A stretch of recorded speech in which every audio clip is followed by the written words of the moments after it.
What's going on, guys? Hex Odyssey here, and today I'm going to be doing a little Fallout 4 news update for you. So, Game Informer released some information about Fallout 4 because they got to interview Todd Howard and some of the directors for the game, and there's some pretty juicy information that they acquired, so I just want to talk about some of it because some of it's really interesting, so I think you guys should know about it.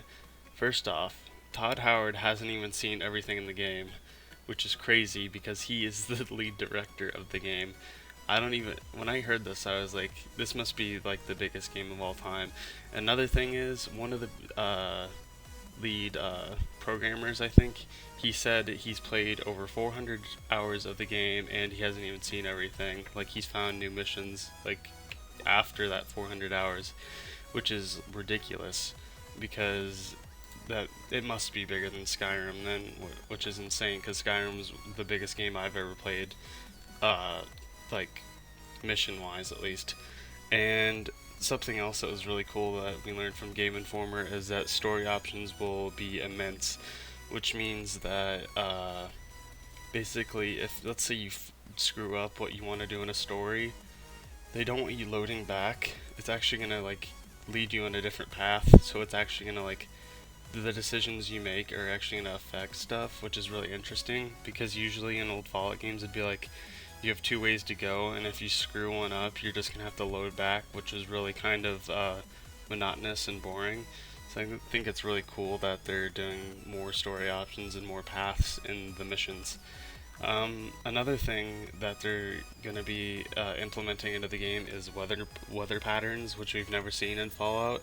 And also, one of the weather patterns that's really interesting is called radiation storms, which come from this place in the game called the Glowing Sea. And I'm assuming that it's going to be like acid rain and stuff, like green rain that we see, and you're going to have to get away from it, or you're going to, like, your radiation's going to go up really quick, which is really cool. And it's gonna like add a new side of the game because you're gonna have to look out for that kind of stuff, and also it's gonna be a graphical thing that's gonna be really cool to look at. So I'm really pumped to see one of those storms. Um, oh, something that they released that is really kind of different in a Fallout game is that they're gonna have leveled areas like they have in The Witcher 3. If any of you guys have played that, so that means that like, let's say you find this cave and there's enemies in there that are like enemies will be like level 10 or something. So that means Fallout has like leveled characters at different levels. So let's say you're only level 5 and you go into a cave that has level 10 characters, you're gonna get your ass kicked, which means that you're gonna have to come back there later, which is really cool.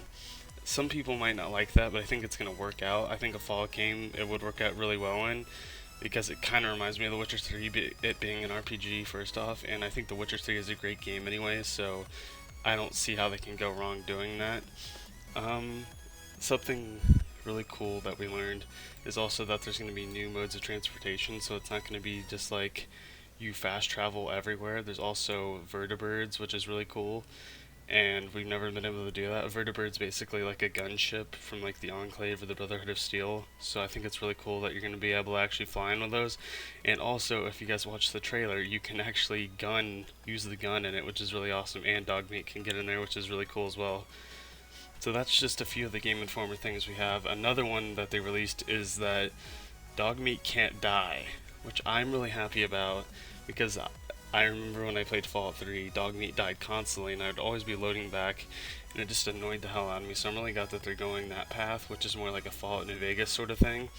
And also, they announced that we'll be seeing more companions, which is obvious. I would have been really confused if they only had Dogmeat.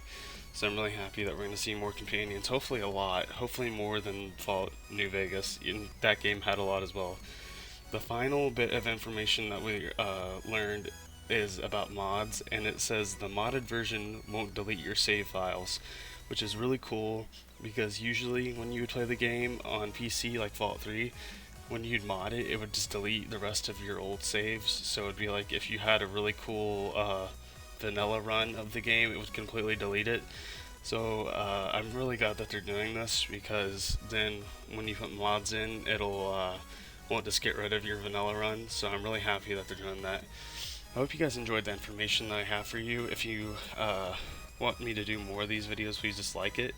or like this video, and subscribe for more Fallout content. And I'll see you guys later. Hex Odyssey out.